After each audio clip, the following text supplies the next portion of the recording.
예, 마태복음 26장 36절부터 있는 말씀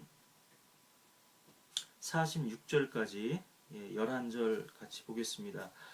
그때 예수께서 그들과 함께 겟세마네라 하는 곳에 가서 제자들에게 말씀하시기를 내가 저쪽에 가서 기도할 동안 너희는 여기 앉아 있으라고 하시며 베드로와 세베대의 두 아들을 데리고 가서 슬퍼하며 심히 괴로워하기 하시더라. 주께서 그들에게 말씀하시기를 내 혼이 심히 슬퍼 죽을 지경이라 너희는 여기서 기다리며 나와 함께 깨어 있으라 하시고 조금 가시다가 얼굴을 땅에 대고 기도하며 말씀하시기를 오 나의 아버지시여 가능하시거든 이 잔을 내게서 지나가게 하옵소서.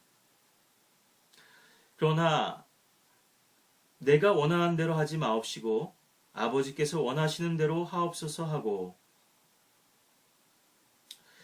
제자들에게 돌아와 그들이 자고 있는 것을 보시고 베드로에게 말씀하시기를 너희가 나와 함께 1시간도 깨어 있을 수 없더냐? 너희가 시험에 들지 않도록 깨어 기도하라. 참으로 영은 원하지만 육신이 연약하도다 라고 하시더라.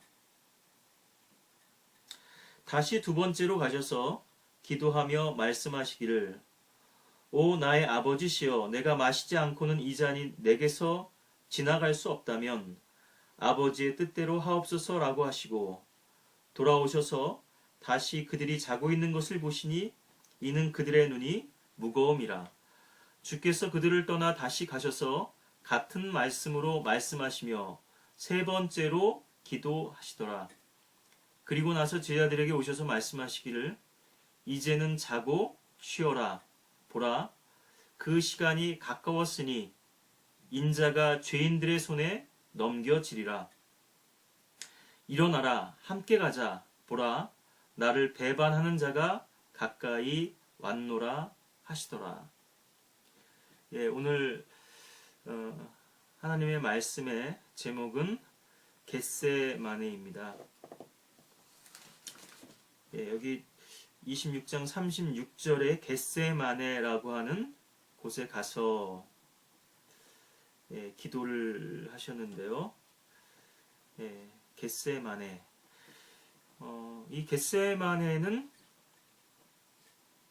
십자가 사건 바로 직전에 있었던 제자들과 마지막으로 보내신 그런 시간이죠. 그래서 이 겟세마네는 십자가의 전초전 성격을 띠고 있습니다. 오늘 이 겟세마네의 의미에 대해서 우리가 또 이 말씀 가운데서 같이 나누기를 원하는데요.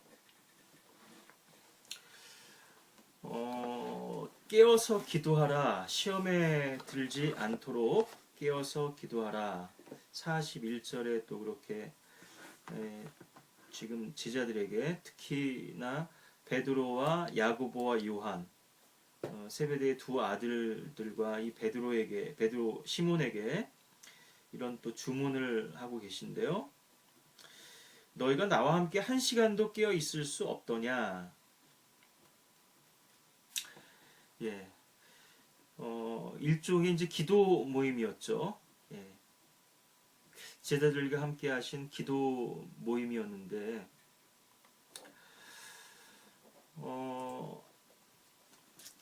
우리가 좀 본문의 위치를 조금 전체적으로 우리가 파노라마식으로 좀 조감도식으로 좀 정리해 보고 또 이 말씀을 더 좀 나누면 좋겠는데요. 요한복음 13장 1절에 보시면은 6월절 전에 예수께서 이 세상에서 떠나 아버지께로 가야 할 자기 때가 된 것을 아시고 세상에 있는 자기 사람들을 사랑하시되 그들을 끝까지 사랑하시니라. 이 6월절 전에 주님께서 이렇게 제자들하고 다락방에서 마지막 이제 만찬을 나누시게 되죠. 예. 이 요한복음 13장 1절부터가 사실상 이제 십자가의 단계 이제 돌입을 한 것인데요. 나중에도 이런 부분들을 더 말씀으로 나눌 기회가 있을지 모르겠습니다만은 사랑을 지금 말씀하고 계시죠. 예. 그래서 십자가의 본질은 우리가 한마디로 얘기하자면 사실은 사랑입니다. 영혼들에 대한 사랑이고요. 또 죄인들에 대한 사랑이고, 또 그것이 이제 좁혀져서 여기 자기 사람들, 주님께서 친히 선택하셨던 이 제자들에 대한 사랑을 끝까지 지금 보여주고 계시죠. 그리고 나서 바로 행하신 일이 무엇이냐 하면은 제자들의 발을 씻기시는 것이었습니다.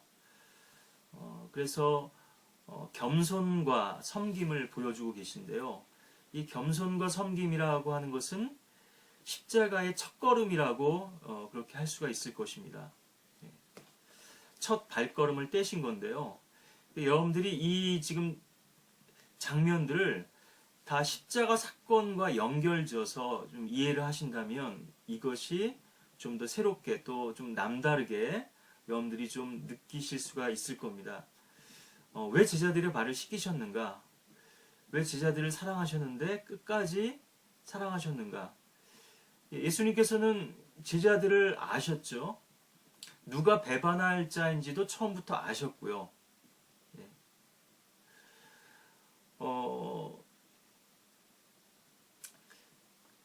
제자들이 또 자기를 다 버리고 도망갈 것도 아셨고,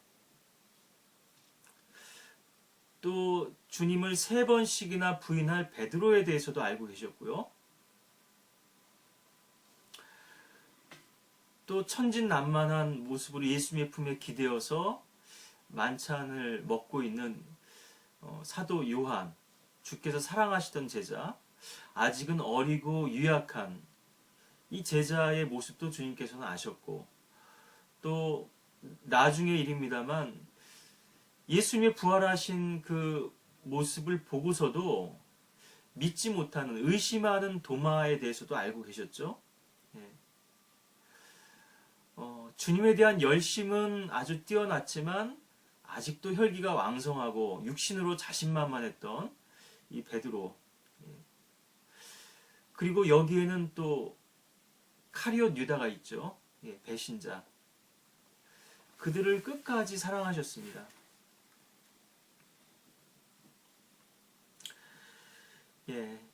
바로 십자가를 우리가 또 여기서 엿볼 수가 있는데요. 자기 사랑이 아니라 이 세상의 죄인들을 구원하시기 위해서 섬기러 오신 인자 되신 그리스도, 하나님께서 세상을 이처럼 사랑하셔서 그의 독생자를 주셨으니 이는 누구든지 그를 믿는 사람은 멸망하지 않고 영생을 얻게 하려 하심이니라. 요한복음 3장 16절, 너무나 유명한 구절이지만요. 하나님께서 죄인들을 사랑하셨다. 우리 인간을 사랑하셨다. 그래서 자신의 목숨까지도 내어주셨다. 바로 이 십자가의 발동이 걸린 것이, 시동이 걸린 것이 바로 이 요한복음 13장 1절이다.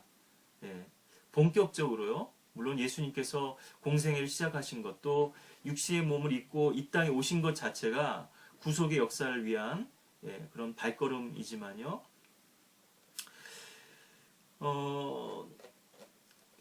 그래서 이제 전체적인 것들을 먼저 쭉 말씀드리면요. 이렇게 만찬을 제자들과 가지셨고요. 유다의 배신이 있죠. 유다는 먼저 자리에서 일어납니다. 만찬 중에 빠져나가죠. 네가 행할 일을 신속하게 속히 행하라 이렇게 말씀하셨는데 제자들은 그 영문을 몰랐죠.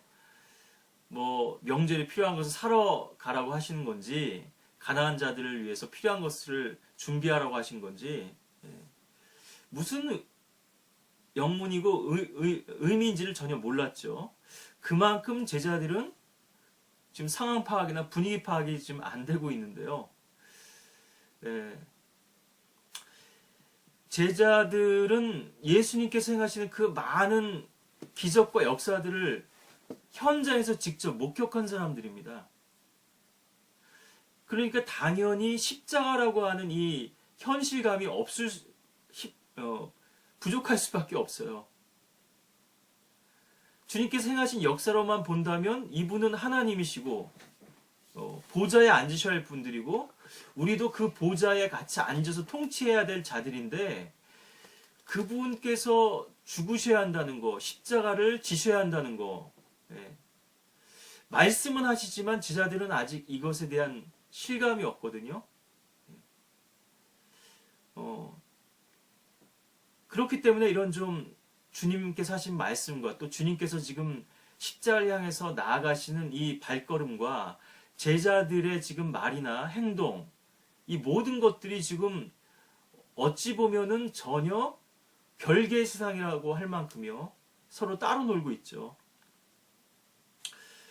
예, 그래서 유다는 제사장들에게 예수님을 넘겨주기 위해서 갔기 때문에요. 겟세마네로 가는 길, 또 겟세마네에서 기도하시는 그 현장 가운데 유다는 없었습니다. 후에 이제 예수님을 체포하러 온 무리들과 함께 와서 예수님께 입맞춤을 하죠. 예, 배신의 키스인데요. 예, 내가 입맞추니가 바로 그니 그를 붙잡으라 이렇게 했죠. 자, 이렇게 유다는 빠져나갔고요. 베드로의 결의가 있습니다. 예. 인자가 죄인들에게 넘겨질 것이고 예. 버림받게 될 것이다. 예. 혼자만 남게 될 것이다. 아니 무슨 말씀을 그렇게 하십니까? 결코 다른 사람들은 몰라도 저는 예. 주를 부인하지 않겠습니다. 예. 이렇게 베드로가 다짐을 하죠. 바로 한 구절 앞에 있는 35절 말씀인데 설령 내가 주와 함께 죽을지언정 주를 부인하지 아니하겠나이다 라고 하니 다른 제자들도 모두 그렇게 말하더라. 예. 그래서 주로 인해서 너희가 실족하게 될 것이다. 목자를 치리니 양떼가 흩어지리라 이렇게 말씀을 하셨는데요. 오늘 밤 너희 모두가 나로 인해서 실족할 것이라. 예, 베드로의 굳은 결의가 있죠. 예. 그리고 나서 이제 일어나서 찬미를 부르면서 찬송을 부르면서 올리브산으로 가시는데요. 겟세마네로 향하는 그런 발걸음입니다. 그 가는 길 중에 이제 요한복음 14장은 만찬 자리에서 하신 성령에 대한 말씀이었고요. 예, 일어나서 가시면서 요한복음 15장의 참포도나무에 대한 말씀을 하셨고 또 16장에서 성령에 대한 말씀을 더 구체적으로 자세하게 또 이어서 약속하고 계시죠. 그리고 요한복음 17장에서 드디어 주님께서는 대제사장으로서의 중보의 기도를 하시는데요. 참 신비롭지만 이것은 겟세마네에서의 기도가 아니라 요한복음의 기술에 따르자면요. 이런 말씀들을 하신 후에라고 요한복음 18장 1절에서 말씀하시기 때문에 18장 1절에서의 비로소 이제 겟세마네에 당도하고요. 예. 그 도중에 하신 기도인데요. 그리고 나서 겟세마네에서 오늘 우리가 읽었던 이 본문 말씀처럼 주님께서 기도하셨고 또 제자들에게도 깨어서 기도하라고 그렇게 당부를 하시죠. 예. 겟세마네에서의 또 교제와 또 기도가 있었고요. 예. 그리고 나서 예수님께 체포되시고 또 바로 이어서 베드로의 부인과 또 비통한 회개가 뒤따르고 또 유다의 자살이 있게 됩니다. 이런 일련의 이제 사건들이 연속해서 일어난 십자가 전에 있었던 그런 일련의 사건들이라고 할 수 있을 텐데요. 이 사건들 중에서도 중요한 대목들은 우리가 더 자세히 좀 볼 필요가 있겠습니다만 오늘은 이 겟세마네에 대해서 여러분들이 이제 전체적인 그런 그 상황이나 배경을 좀 이해하시고 이 말씀을 좀 더 봤으면 좋겠는데요.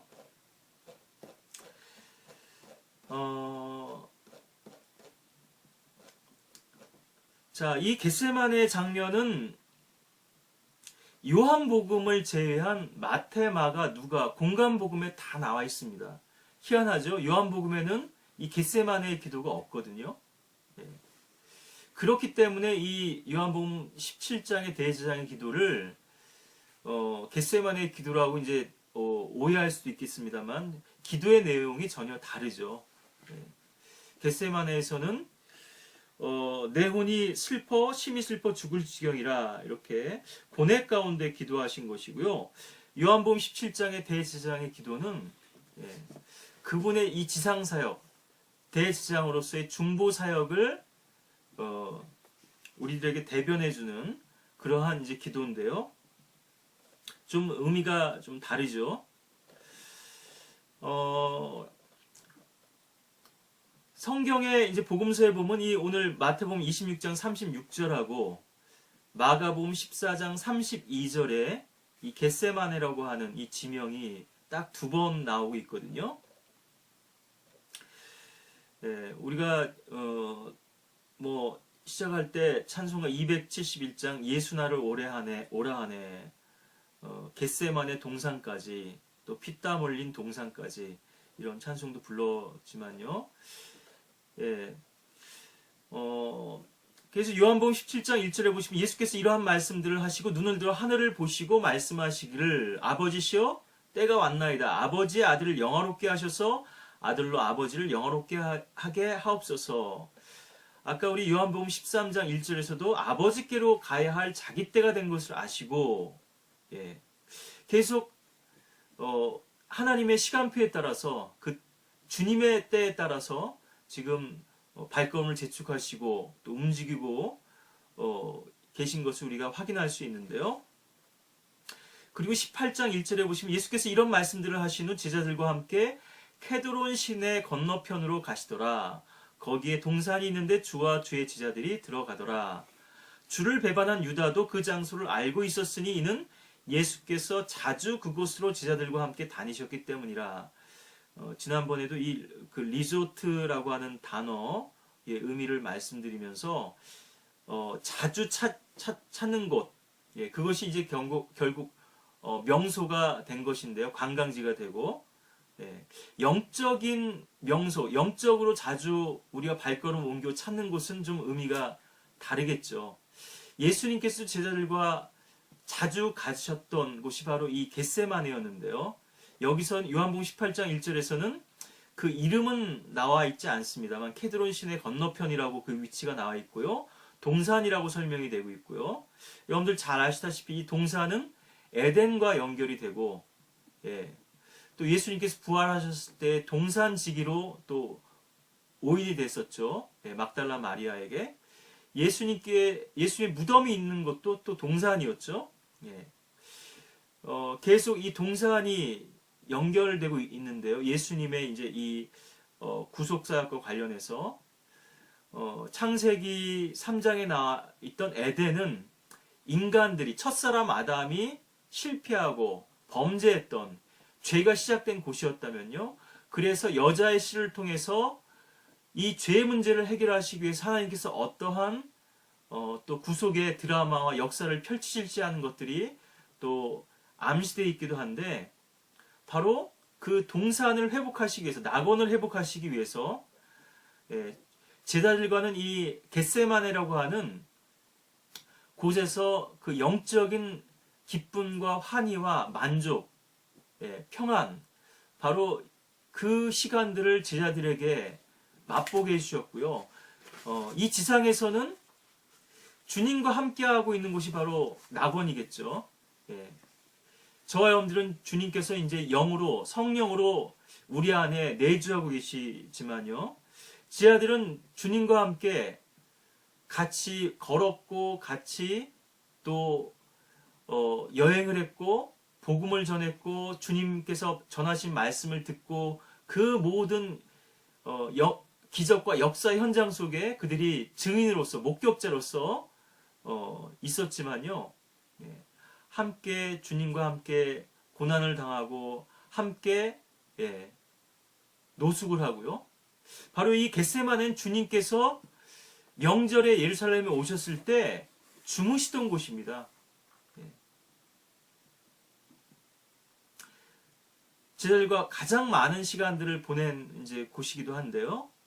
그래서 리조트라고 자주 다니셨던 곳이라고 이렇게 또 표현이 되고 있죠. 뭐 당연히 뭐 유다도 제자들의 무리 속에서 함께 그 시간들을 보냈었습니다만 유다는 주님을 결국 배반하게 되죠. 자, 그 겟세마네라고 하는 곳에 대해서 이제 오늘 본문 말씀은 그 소개하면서 첫 그렇게 시작이 이제 되고 있죠.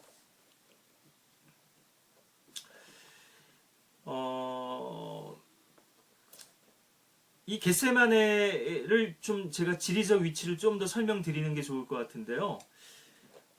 여기는 이제 올리브산이죠. 케드론 시내 건너편 올리브산인데 이런 설명들이 이제 복음서에서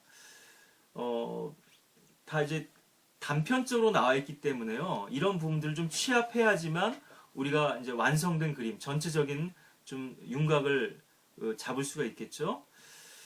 그래서 이곳은 바로 그 올리브산에 위치해 있는 그런 동산입니다. 그리고 이 올리브산이라고 하는 곳에는 바로 예루살렘 이 시내 건너편이니까 케드론 시내 건너편에 있는 것이 바로 올리브산이고 예수님께서 승천하신 그런 곳이기도 하죠. 들림받은 곳이기도 한데 바로 여기에 어떤 마을이 있는가? 여러분들이 잘 아시는 베다니가 바로 그곳에 그 근처에 위치하고 있습니다. 또 베파게라고 하는 그 마을도 이 베다니 바로 옆에 위치하고 있죠. 여러분들 베다니 하면 떠오르시는 게 이제 베다니에 이제 나사로 주님께서 다시 살려주셨던 나사로가 있고 마르다와 또 마리아가 또 살고 있고요. 가난한 마을이었지만 주님을 가장 환대했고 환영했고 주님의 말씀을 가장 사랑했고 주님을 가장 또 극진히 섬겼던 그런 사람들이죠. 누가복음 19장 29절에 보시면 주께서 올리브산이라고 하는 산 근처 베파게와 베다니에 가까이 이르렀을 때 제자들 가운데 둘을 보내시며 말씀하시기를 지금 이제 나귀 새끼를 이제 끌고 오라고 하는 그 대목인데요. 바로 예루살렘 성에 입성하시기 전에 바로 이 베파게에서 나귀를 이제 가지고 와서 나귀를 타고 시내를 건너고 이제 예루살렘으로 종려나무를 깔아서 백성들이 주님께 호산나 찬송을 부르면서 주님을 왕으로 모시려고 했을 때 예루살렘에 이제 입성하시게 되죠. 또 누가복음 19장 지금 봤고요. 나귀 새끼 한 마리를 이제 아무도 타보지 않은 내어놓은 나귀 새끼를 풀어서 끌고 오라 이렇게 말씀하셨죠. 누가복음 21장 37절에 보시면 주께서 낮에는 성전에서 가르치시고 밤에는 나가셔서 올리브산이라고 하는 산에서 거하시더라. 제가 아까도 좀 전에도 노숙하셨다 이렇게 말씀을 드렸는데요. 올리브산에서 주무셨는데 그곳이 어디겠는가? 바로 이 겟세마네라고 하는 곳이죠. 겟세마네일 것이라는 것이죠. 자, 이 겟세마네라고 하는 그 말의 뜻은요. 이게 아람어는 쉽게 얘기하면 이제 뭐 시리아쯤 되는 건데요. 갓세마님, 그래서 기름을 짜다는 의미를 가지고 있습니다. 오일 프레스인데요. 여러분들 잘 아시다시피 이 기름은 성경에서 성령을 상징하고 있죠. 어떻게 하면 육신이 부인되고 육신이 철저히 차단되고 우리가 영적인 엑기스, 농축액들을 얻어낼 수 있는가? 성령의 신선한 기름들을 짜낼 수 있는가, 또 그 향내를 맡고 그 신선한 기름을 우리가 맛볼 수 있는가. 이 겟세마네의 영적 의미가 바로 그렇다는 것을 우리가 좀 알 수 있겠죠. 바로 주님께서 자기의 육신을 부인하시고 아버지의 뜻대로 십자가를 지시기 위해서 고뇌의 기도를 드리셨던 곳이기도 하지만, 제자들과 함께 나눴던 그 많은 교제들, 시간들, 또 제자들에게 하셨던 말씀, 또 제자들하고 같이 밤을 보내시며 찬이스를 맞으면서 인자는 머리 들 곳조차도 없다고 했는데, 너희들 나를 따르려면 보장이 없어. 물론 제자들은 그 중에는 뭐 열심당원도 있고요, 뭐 카론 유다 같은 사람도 있고, 본인들이 원했던 주님이 아니었던 거예요. 로마로부터 우리를 해방시켜줄 그런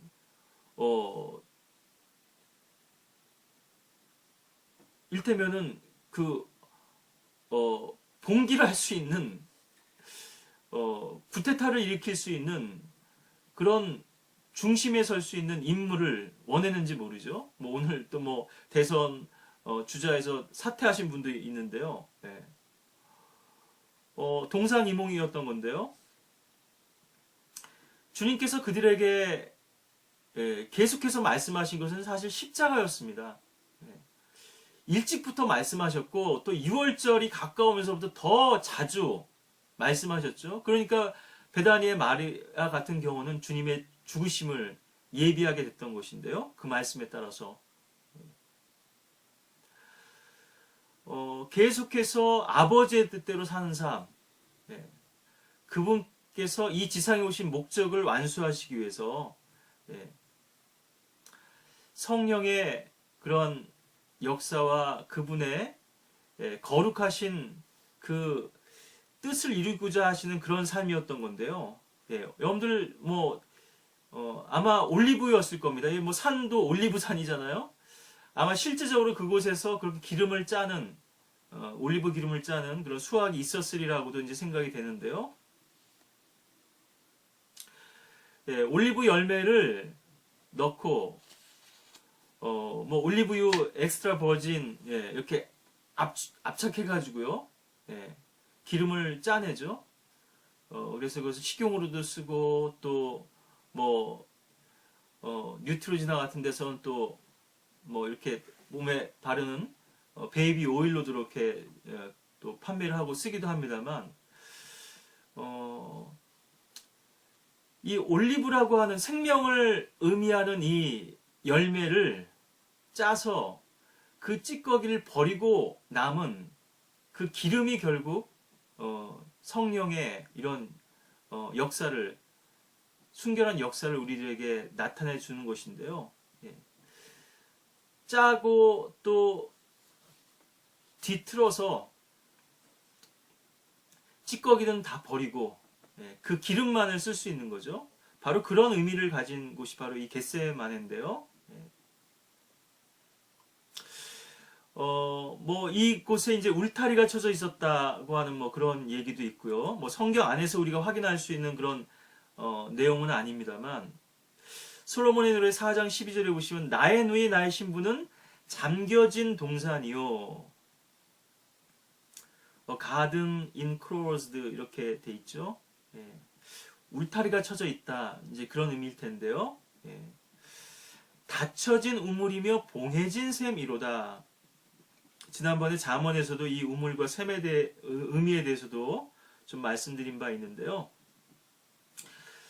독점적인 관계죠. 그리스도와 신부와의 독점적인 관계이기도 하고, 이 잠겨진 동산이라고 하는 것은 주님과 나누는 은밀하고 친밀한 교제를, 이 솔로몬의 노래도 마찬가지죠. 이 신부가 주님과 나누는 그런 친밀하고 또 사랑에 찬 그런 교제를 우리들에게 또 상징적으로 보여주고 있는데요.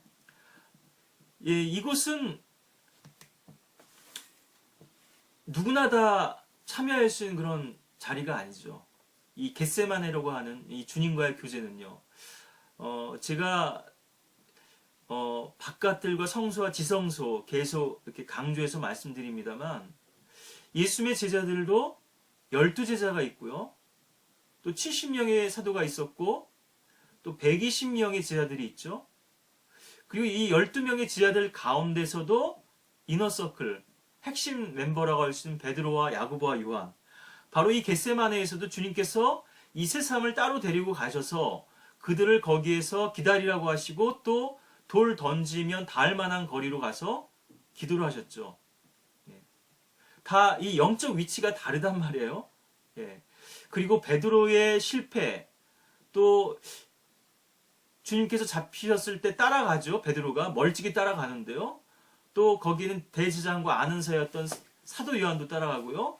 또 알몸으로 세마포천을 뒤집어 쓰고 따라갔던 청년, 또 마가 요한도 있었고요. 위치들이 다 다르거든요. 그들의 이제 모습들이 다 다른데요. 그래서 그 다락방에 아마도 그 마가 요한의 어머니 마리아의 다락방이 아니겠는가. 또 바나바와는 이제 온의관이 되겠죠. 그렇게 이제 우리가 추정이 됩니다. 주님과 아주 친밀한 교제를 우리들에게 암시해 주는 곳인데요. 아무나 그렇게 주님과 친밀한 교제 나눌 수 없다 얘기죠. 더 헌신되고 주님께 또 순종하는 제자들, 자녀들, 또 깨어있는 성도만이 이 주님과의 겟세마네, 불순물을 가진 사람은 이 순수한 기름 속에 담겨질 수 없겠죠.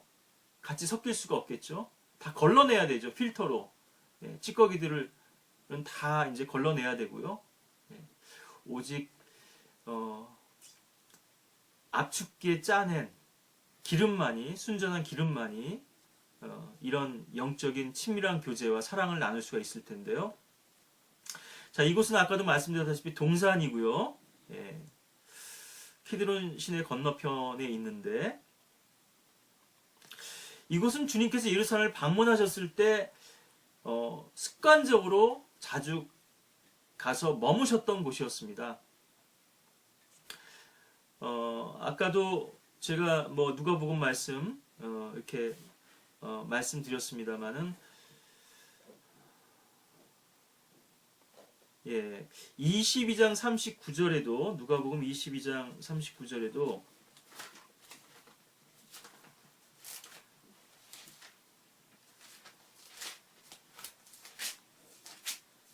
나오는데요.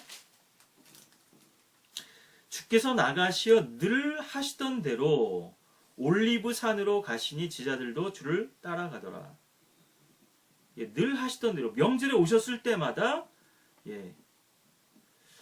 지금 그 마지막 만찬을 마치시고 이제 주님께서 어디로 가실지 제자들은 다 알고 있어요. 그 동선을. 이제 만찬이 끝났으니까 이제 또 그곳으로 가시겠구나. 그곳에서 또 우리가 주님과 또 친밀하고 깊이 있는 교제를 나눌 수 있겠구나. 또 우리에게 어떤 또 깊이 있는 말씀을 해주실까. 이제 올리브산으로 가신 건데요. 여러분들 잘 아시다시피 올리브산에 우리가 산상설교도 있습니다만 평지에서의 설교도 있고 예수님의 공생애 가운데 보시면 올리브산의 강화라 그래가지고 여러분들 잘 아시죠? 마태복음 20 바로 여기 있죠.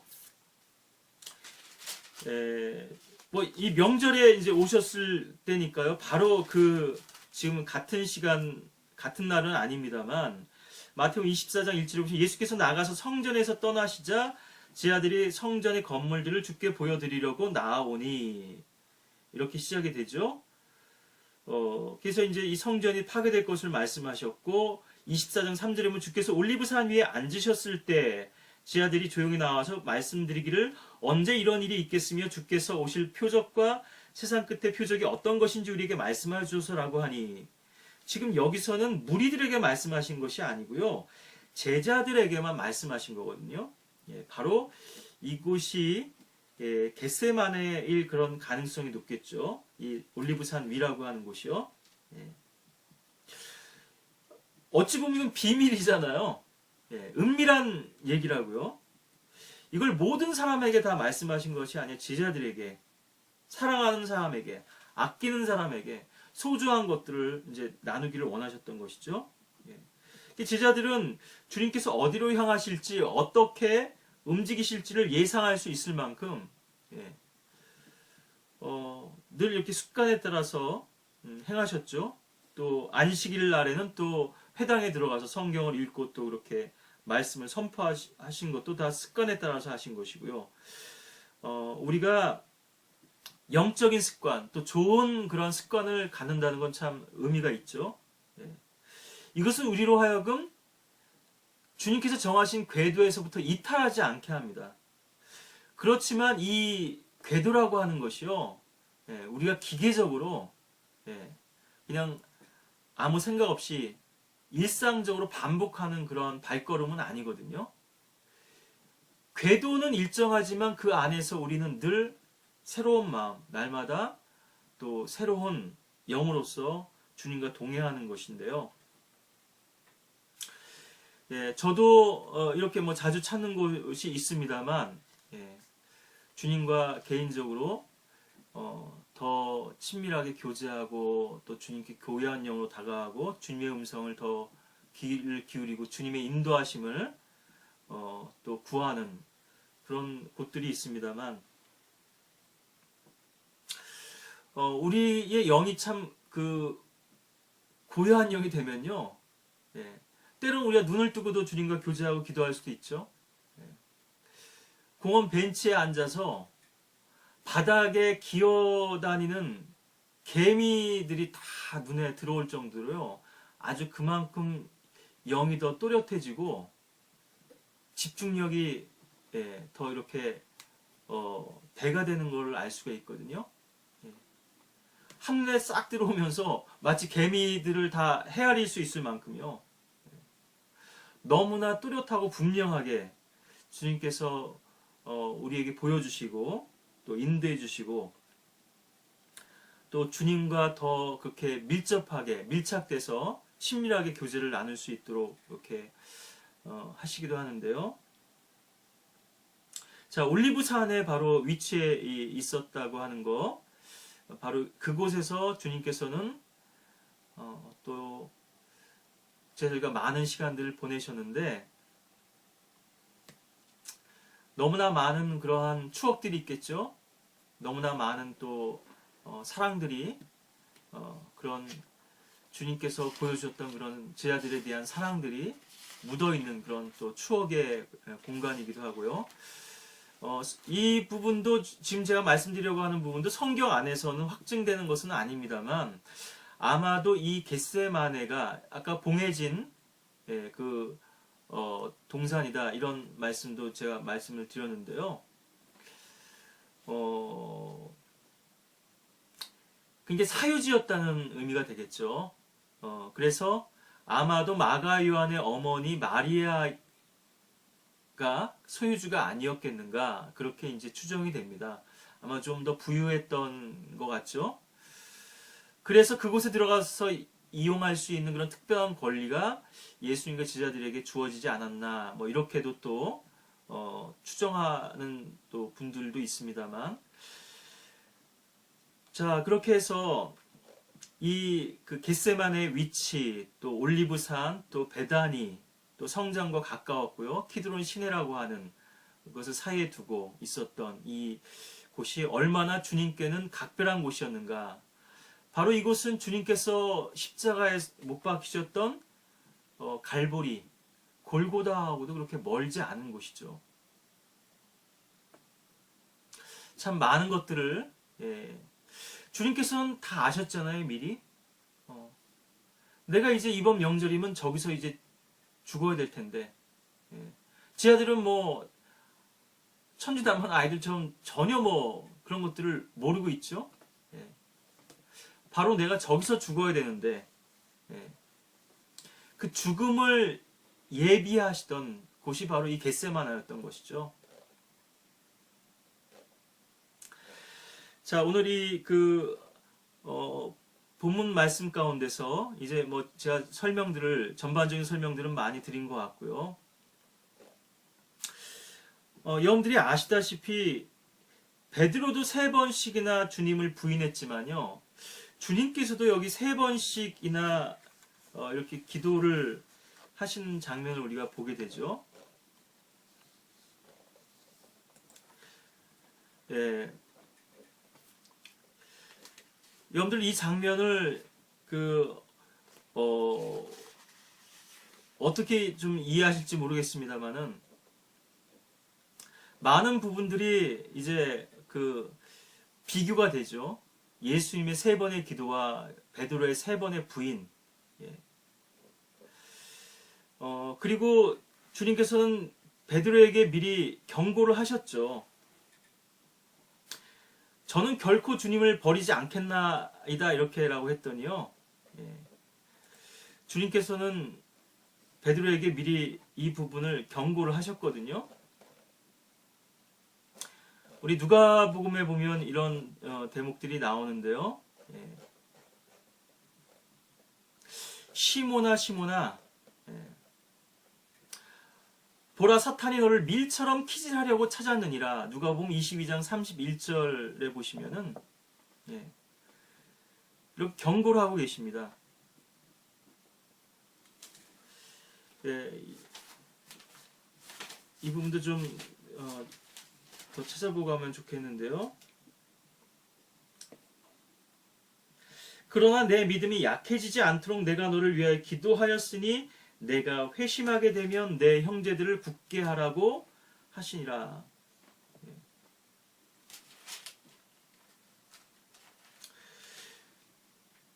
베드로야, 내가 너에게 말하노니 오늘 닭이 울기 전에 내가 나를 안다는 사실을 3번 부인하리라. 주여, 주와 함께라면 감옥이나 죽음에까지라도 가기로 준비되어 있나이다. 예. 여기 칼도 있습니다. 예. 충분하다. 예. 여기 칼 2자루가 있습니다. 예. 이 충분하다는 말의 의미를 좀 오해했던 것이죠. 베드로는. 그러니까 이제 칼을 빼들고선 이제 마르코의 길을 내리쳤던 건데요. 사실 비껴나가서 귀가 잘렸지 사실은 사람을 죽일 수도 있었겠잖아요. 예. 예. 이제 주님께서 제자들을 떠나가신다는 거, 예. 아버지께로 가신다는 거, 계속 이별을 말씀하고 계시고 있고요. 예. 제자들에게. 그러니까 이제는 너희들이 돈 지갑이나 식량 주머니 신없이 너희를 보낼 때 뭐 부족한 것이 있었냐? 예.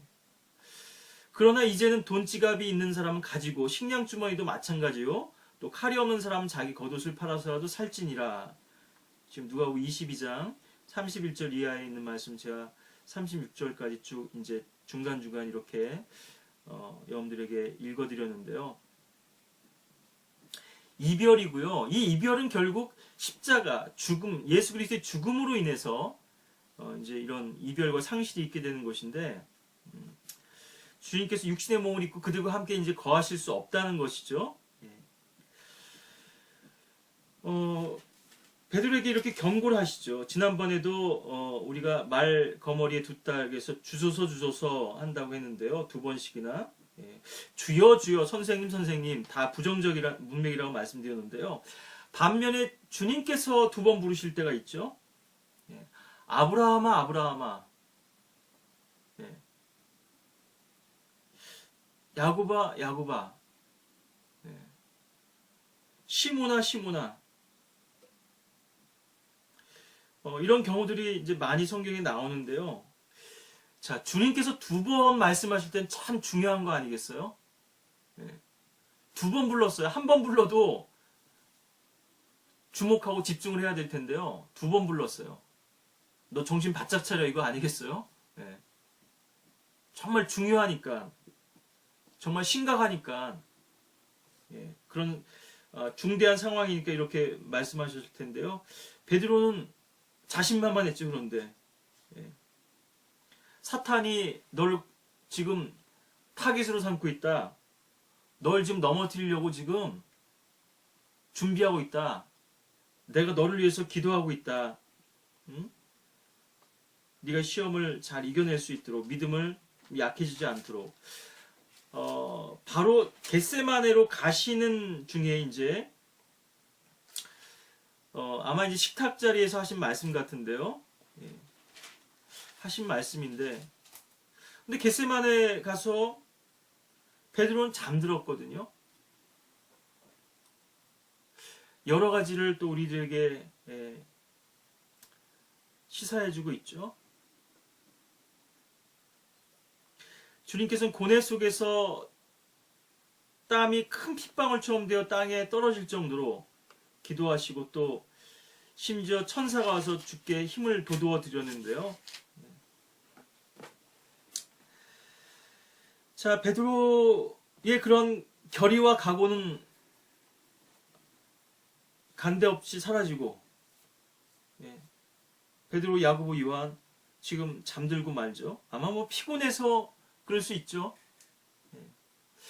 제가 뭐 자주 말씀드립니다만 영적인 현상이 물리적인 현상보다 더 우선됩니다. 뭐 질병 문제도 말씀드리고 여러 가지 말씀드리는데요. 피곤하니까 졸 수 있죠. 피곤하니까 잘 수 있죠. 설교 시간에 조시는 분들 참 영적으로 안타까움이 많죠. 물론 저도 피곤해서 좀 뭐 이렇게 설교 시간대로 조는 때도 있습니다만 모든 경우가 다 그렇다는 말씀을 드리는 건 아니지만 일반적으로 봤을 때 말씀이 선포되는 그 자리에서 지금 졸고 있다, 잠들었다, 그 사람의 영적 지금 상태를 그대로 고스란히 보여주는 거죠. 그 영혼이 지금 영적으로 병들어 있고 잠들어 있다. 왜 하나님의 말씀에 더 깨어있지 못하고 각성하지 못하고 믿음으로 반응을 보이지 못하고 그 귀가 닫히고 마음이 닫히는 것도 문제지만요. 아예 들을 귀마저도 없이 잠들게 되는가. 많은 부분은 영적인 데서 기인합니다. 이 제자들도 마찬가지죠. 지금 좀 전에 주님께서 경고하셨던 것처럼요. 누가복음 22장에서 31절에서 경고하셨던 것처럼 마귀가 이렇게 역사하는 것이거든요. 그럼 마귀는 사실은 모든 사람을 다 공격하려고 할 텐데요.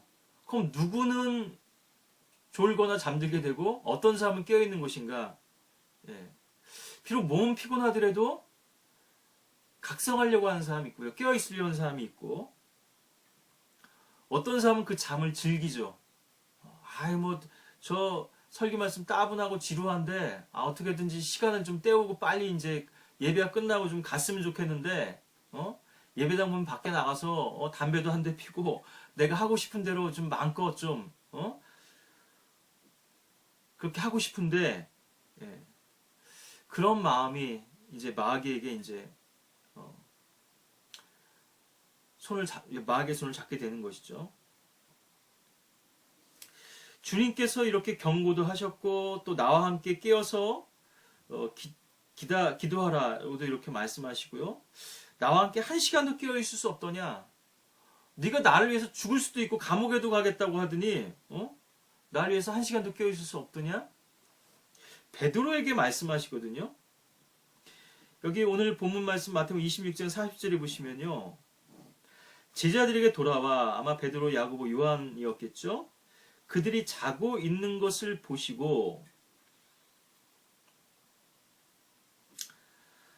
베드로에게 말씀하시기를. 주님의 관심은 베드로였어요. 베드로가 수제자이기도 했고요. 왜냐하면 사탄이 바로 베드로에게 관심을 가지고 있기 때문이죠. 제자들 중에서 베드로만 치면 나머지 제자들은 다 흩어질 것이라는 걸 알았기 때문에 마귀는 다른 제자들 건들 필요가 없습니다. 베드로만 넘어뜨리면 돼요. 근데 베드로는 지금 너무나 육신으로 자신만만하고 이 마귀의 공격에 취약하죠. 대비가 안 돼 있죠. 베드로에게 더 많은 관심을 지금 주님께서는 보이고 계십니다. 베드로에게 말씀하셨는데 너희가요. 너희가 나와 함께 한 시간도 깨어있을 수 없더냐? 베드로, 야고보, 요한 그리고 그 외 제자들에게도 말씀하셨겠지만 특히나 이 말씀 베드로를 향한 말씀이었죠. 너희가 시험에 들지 않도록 깨어 기도하라. 참으로 영은 원하지만 육신이 연약하도다. 자, 이 겟세마네에서 주님과 함께 깨어있지 못했던 제자들은 다 흩어지고 말았고요. 베드로는 결국 마귀의 시험에서 너무나 어이없이 실패하고 말죠. 그것도 3번씩이나 주님을 부인하고 또 저주하고 맹세하며 욕하면서 불 가운데서 불을 쬐면서 그들과 함께 지금 동주가 되고 있죠. 우리가 이 겟세마네의 시간이 이 십자가의 전초전이라고도 처음에 말씀드렸습니다만 엄청난 사건들이 벌어지죠. 영적인 전면전이 있기 전에 이 전초전에서 처참하게 지금 그 실패했기 때문에 베드로의 부인과 영적 실패는 당연한 귀결이고 결말일 수밖에 없죠.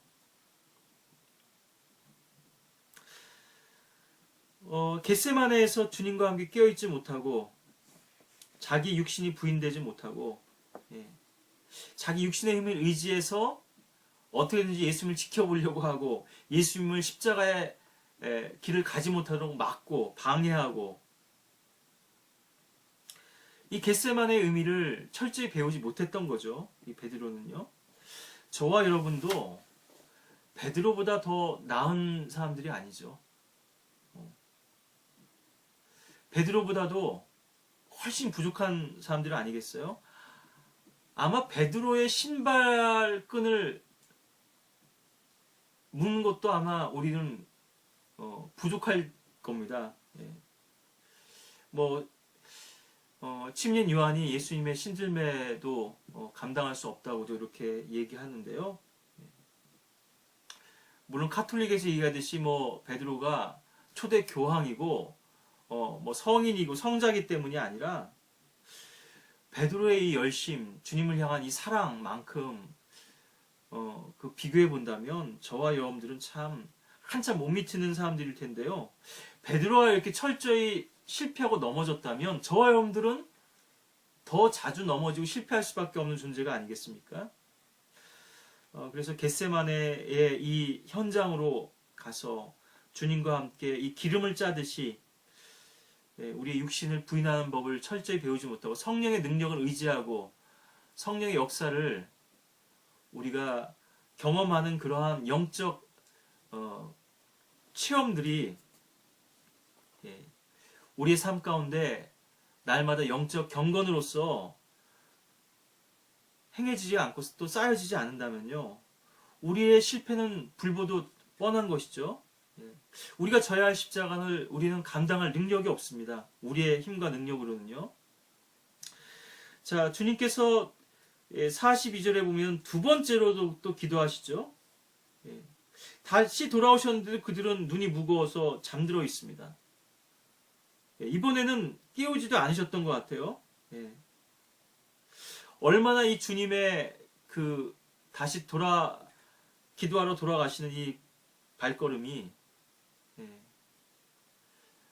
쓸쓸했을지 한번 우리 생각해 볼 수 있죠. 인간적으로 보자면 그렇다는 것입니다. 이들이 오늘 나를 다 버리고 도망갈 텐데 그런 위기가 앞에 놓여 있는데 이들은 지금 껴있지 못하는구나. 전에도 말씀드렸습니다만은 잠자는 사람을 깨워줄 수도 있죠. 본인이 일어날 의지가 있다면 깨워주는 게 좀 도움이 되겠죠. 그런데 일어날 생각이 없어요. 잠에 잔뜩 취해 있어요. 비몽사몽이고 정신 못 차려요. 44절에 이제 마지막 세 번째로 같은 말씀으로 기도하시는데요. 보면 이 39절의 기도와 42절의 기도의 내용은 본질은 같지만 사실 같은 말씀은 아닙니다. 그죠? 정확히 문자 그대로 다 일치하는 건 아니죠. 그러니까 우리의 기도도 그렇고요. 사실 똑같이 이렇게 한다는 것은 불가능하죠. 성경에도 같은 말씀이 여러 군데 나와 있는 그런 경우들이 있습니다만 시편 18편하고 사무엘하 22장에 있는 말씀은 같으면서도 좀 다르거든요.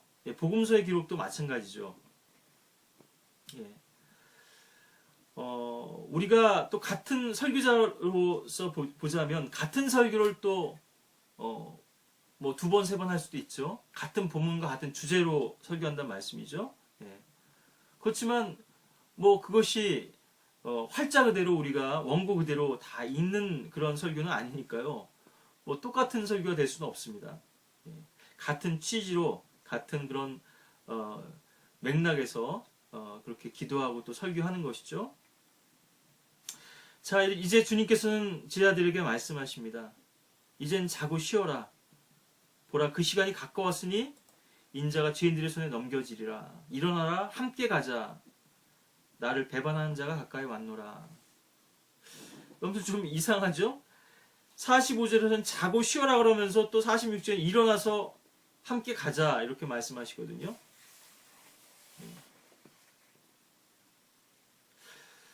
이건 뭐 단순히 뭐 물리적인 것만을 말씀하시는 건 아니죠. 우리가 영적으로 각성해야 될 때가 있고 뭐 하루 24시간 우리가 잠 안 자고 있을 수는 없는 거니까요. 더 마귀의 공격이 철저히 대비해야 되는 때가 있죠. 그러니까 우리가 영적 싸움을 싸우고 영적 전쟁에 임한다고 하는 것은 그 흐름을 사실 아는 거죠. 지금이 어떤 때인지 감지할 수가 있는 거죠. 우리가 이 상황을, 그리고 영적으로 하나님께서 그렇게 우리들에게 일깨워 주시는 것이죠. 마귀가 이렇게 좀 더 역사하고 발악을 하고, 지금 저와 여러분들이 살고 있는 이 시대가 바로 그런 시대죠. 아까도 봤습니다만 34절에 보시면 오늘 밤 닭이 울기 전에 내가 나를 3번 부인하리라. 닭 울 때거든요. 닭 울 때. 종교개혁의 때라고도 교회의 역사 가운데서는 그렇게 말씀을 드렸습니다만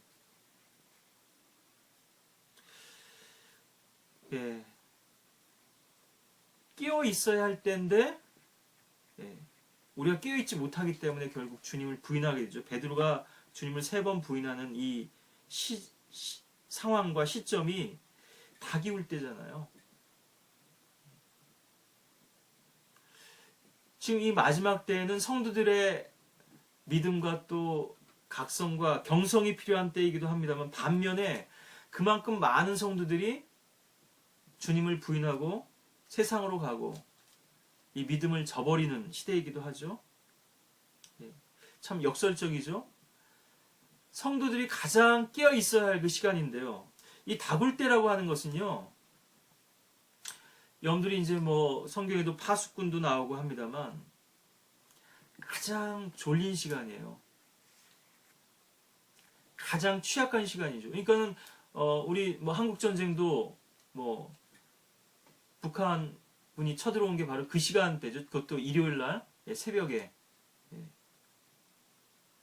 선전포고도 없이 쳐들어왔죠. 가장 어두운 때이고요. 지금 저와 여러분들이 지금 사는 이 시대입니다. 해 뜨기 직전인데요. 가장 어두운 때예요. 가장 피곤하고 가장 졸리울 때입니다. 그럴 수밖에 없어요. 이 시대 자체가요. 흥청망청 연락하는 시대이기 때문에. 그리고 가장 춥습니다. 지열이 식어가지고요. 가장 춥고 그 새벽 그 바람이 참 차죠. 이슬도 내리고 가장 하루 중에서 기온이 낮은 때입니다. 참 힘든 때죠. 어떻게 하면 우리가 이러한 상황에서, 이러한 시대 속에서 믿음을 지킬 수 있겠는가? 겟세마네 외에는 답이 없죠. 십자가로 나아가기 위해서 우리가 이 겟세마네의 길을 가지 않고 겟세마네의 기도를 드리지 않는다면 결코 십자가의 승리는 보장될 수가 없습니다. 베드로처럼 십자가를 지기도 전에 그냥 나가 떨어질 수밖에 없죠. 예, 주님께서는 우리들에게 오늘 깨어서 기도하라고 말씀하십니다. 이 깨어 있다고 하는 것은 뭐 파수꾼도 마찬가지입니다만 성경에서 깨어 있으라, 정신을 차리라, 다 기도와 연관이 있죠. 영적으로 각성하지 않고는 기도할 수 없습니다.